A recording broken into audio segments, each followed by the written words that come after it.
nem mais nem menos. Só que alguns se apropriam mais e outros menos. Os que se apropriam mais vivem menos. Os menos ainda. E os mais ou menos, nem mais nem menos. Pior ainda. Certo? Então, viver se apropriar de si mesmo. E se posicionar, diz o Lacan. Viver é atuar. Dentro da comunidade, do teu trabalho, da tua vida pessoal, qualquer área, se apropriar da vida, porque não há garantias para nós, para ninguém. De amanhã, não. Obviamente que esse mito da imortalidade do Freud nos ajuda a funcionar psiquicamente para continuar. E aproveitar. Aproveitar. Sem porquês. Porque não vai ter resposta nunca. Quando nos angustiamos muito, e a vida é angústia. Se a angústia tem escolha. Não tem nada para escolher, nada para se angustiar. Então, que nos apropriemos da angústia. Viver é uma possibilidade. Certo? Tem um pensamento do Edgar Morin, que ele diz mais ou menos assim: temos coisas em comum, todos nós. Nascer e morrer. Sofrer e poder ser feliz. Porque com a perda todos sofremos. Mas eu não tenho que ficar nela, né, no sofrimento eterno. Eu preciso ser feliz no sentido de me apropriar da vida. Felicidade é um estado de espírito, né? Não existe. Me dá uma felicidade aqui. Um momento eu estou muito bem, outro momento eu posso estar mal. Ser humano é normal, tá? Cotidiano até. Mas a essência da minha vida, o que é? Aí é uma resposta de cada um. Certo? Eu fiz uma pergunta, eu acho que foi antes de ontem, numa aula, não sei aonde, e semana passada, e parou a sala toda, ficamos lá, alguns minutos parados. Um grupo pequeno de estudantes da psicologia. E eu vou fazer a pergunta aqui, pode ser? Aí vocês não precisam responder em voz alta, só para si mesmo. Hoje, nesse presente momento, agora, qual é o sentido da tua vida? Hoje, da tua, não é da tua família, nem da religião, nem da igreja, nem do padre, nem do diácono, nem nossa. Tua. Respira e te responde aqui, tá?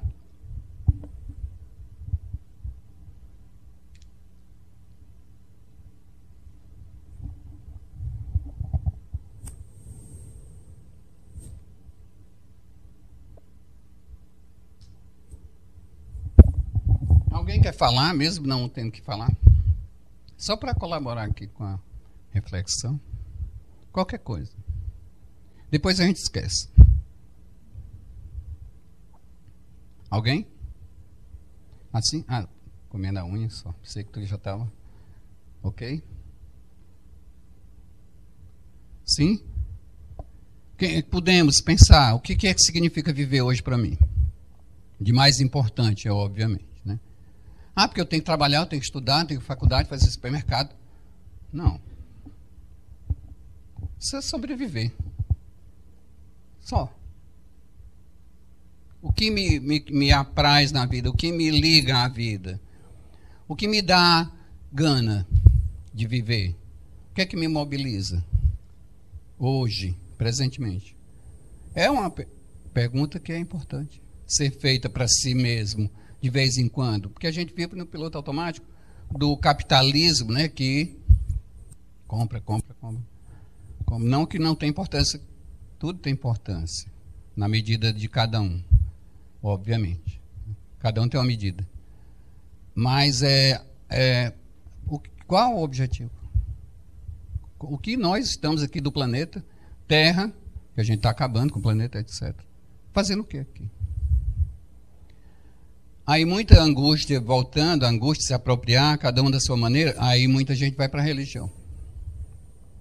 Tudo bem. É a forma dela encontrar, de processar essa coisa improcessável. Essa resposta que não existe.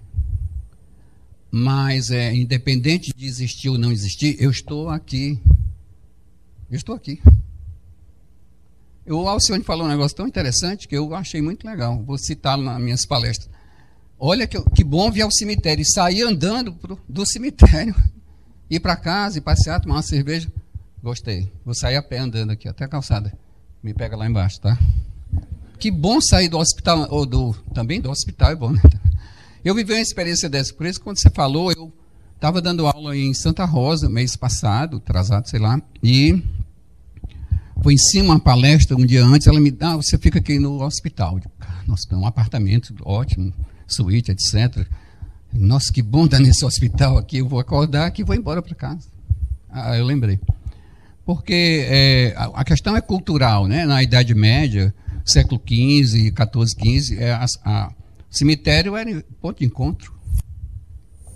Natural. Aí começou a inversão, o Philippe Herrier fala bem, né? O homem diante da morte e a história da morte no Ocidente. Se quiser aprofundar a história, é o Philippe Herrier. Philippe é o cara na história. Então, tem histórias engraçadíssimas. E era mais natural, porque as coisas mudam, o tempo muda, a vida muda, eu mudo, todo mundo. Tudo muda o tempo todo no mundo. Que é o Lulu, né? Que bebeu lá na filosofia e traduziu. Se tudo muda, eu tenho que acompanhar.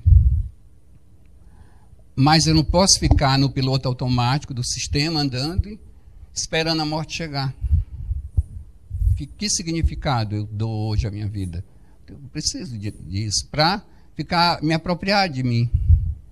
Certo? É uma questão, é difícil, né, de responder assim. Mas é bom pensar nela. Certo?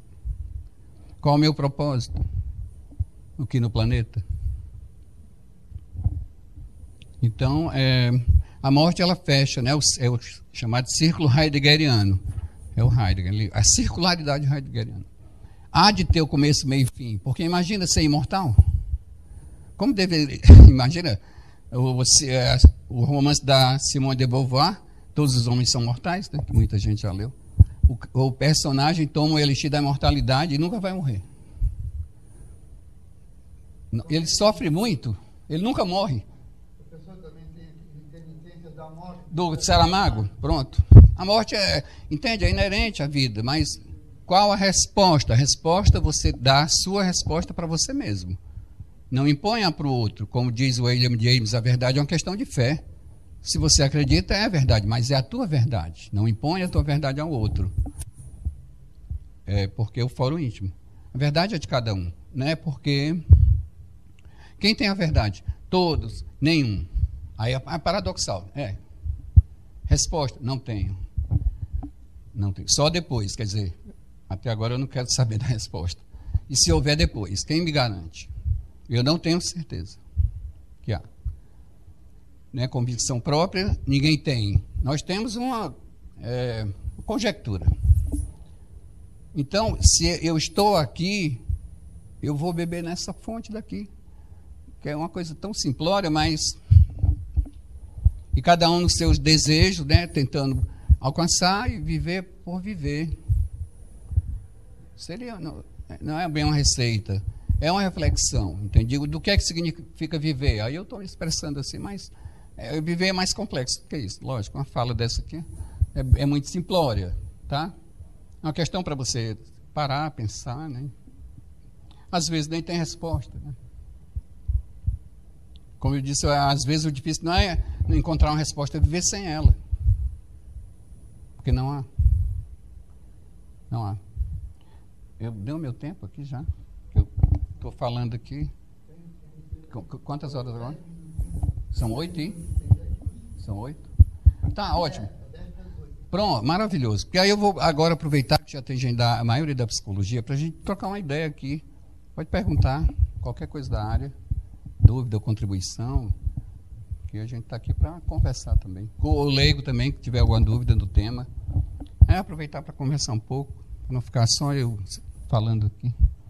O cara caiu no buraco, devia ser uma meia-noite, mas não quero roubar a tua palestra, pelo amor de Deus. Aí, ele caiu no buraco, lá dentro. Todo mundo costumava passar por ali, mas não existia o buraco, o cara caiu. E ele tentava sair, chovendo, molhado, e ele tentava, e era impossível, era um buraco fundo, enorme, não tinha jeito. Ele tentou por horas e horas, escorregava, e não tinha jeito. Não tinha jeito, uma hora ele cansou, sentou num cantinho escurinho, E ficou paradinho lá dentro do buraco, bem quietinho, né? Tava frio. Daqui a pouco ele escutou um arrastar de pé, tá vindo alguém. Antes que ele conseguisse se levantar, pum, o cara caiu no buraco. Ele ficou quietinho, pensou, meu Deus, se eu falar agora, o cara tá morto, né? Ficou quietinho, escuridão do diabo. E o cara que caiu, a mesma coisa, tentou. 1 hora depois, o cara não conseguia sair do buraco, o rapaz lá enjoado de esperar, comentou com ele, não adianta, eu já tentei. Vuf! O cara sumiu de dentro do buraco. Então, as nossas limitações são apenas nossas, né? Se a gente usar a cabeça, a gente escapa dessas limitações. O cara não sabe como saiu do buraco, mas ele saiu do buraco. Porque venceu as limitações. Foi você que contou essa história aí, não? Não. Mas foi um palestrante. Um abraço. O cemitério só vem aqui. Certo. Então, assim, eu também lembrei agora de uma coisa importante que eu vi aqui em Blumenau, que eu fiquei uma semana pensando nessa frase que eu vi aqui na Beira Rio. Primeira quadra, do lado esquerdo. Depois de uma semana, a prefeitura mandou. Que tem a ver com o que a gente estava refletindo aqui. Eu chamo grafiteiro, né? O grafiteiro colocou lá no muro. Tudo que tem preço não tem valor. Eu até queria conhecer essa pessoa, tenho uma curiosidade, que é um filósofo, né? Obviamente. Aí, qual é a única coisa que não tem preço, que é a mais valorosa de tudo? Que é a vida. Que tem a ver com o que a gente está falando. A gente não está falando da morte aqui, a gente está falando da vida. Porque não alcançamos o que é morrer. Não sabemos. A gente sabe o que é perder. Mas morrer ninguém sabe. Mas esse valor maior, que não tem preço para a grande maioria, que o cara pôs no muro, um filósofo de rua. E eu fiquei uma semana com essa coisa, que coisa importante, né? De tão óbvia, mas tão pouco usual na vida cotidiana nossa. Eu me incluo, eu estou dentro do sistema também. Então, essas reflexões são de vida, não são de morte, porque é o único parâmetro que nós temos para valorar a vida, que é a tese do William Dilthey, que é o precursor da fenomenologia, que diz que ele diz assim, a morte é um valor, e a vida é um valor, e é a morte quem ratifica esse valor. Se não for a morte, como poderíamos valorar a vida? Que é uma outra coisa que eu nunca esqueci, que eu digo, mas que cabeça desse cara.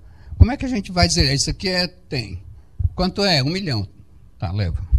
10 milhões, 1 bilhão. E a vida, quanto? Não tem preço. Que é uma outra reflexão, que aí, se não tem preço, é tão valorosa, o que eu faço com ela? Que é a coisa de se apropriar. Pois não.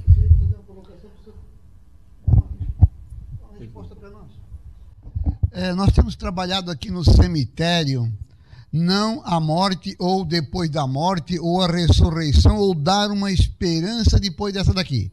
Nós não falamos dessa área, que como o senhor bem colocou aí, não temos o que dizer, o depois daqui. E não falamos em ressurreição, ou de que está junto de Deus, ou na eternidade feliz. Não, aqui a linguagem nossa aqui do cemitério não tem sido essa. O que tenho percebido, e eu sou, né, lembro igreja, né? E o que tenho percebido é que as pessoas se aproximam para dar um abraço e dizer que o que foi dito, como foi trabalhado, foi uma mensagem que eles acham de esperança, de não saírem, digamos assim, mais doídos ou muito, né? Claro que se sai triste do mesmo jeito, mas a mensagem dada foi esperança e não se falou de eternidade ou vida depois da morte. Gostaria que você falasse um pouquinho sobre isso. Como é que vê? Eu só posso me reportar até a tese do Milan Kundera, porque que é uma coisa óbvia, né? Se estamos hoje reunidos aqui, é a única vez. Isso aqui é a primeira e única. Aí amanhã a gente vem de novo. É a primeira e única amanhã, entende? Porque o que foi, o que aconteceu, não tem mais presença existencial. Não tem mais, tem significado, né? Porque a história tem significado. Entende? Mas porque a própria existência em si já deveria ser o próprio objeto de preocupação do homem.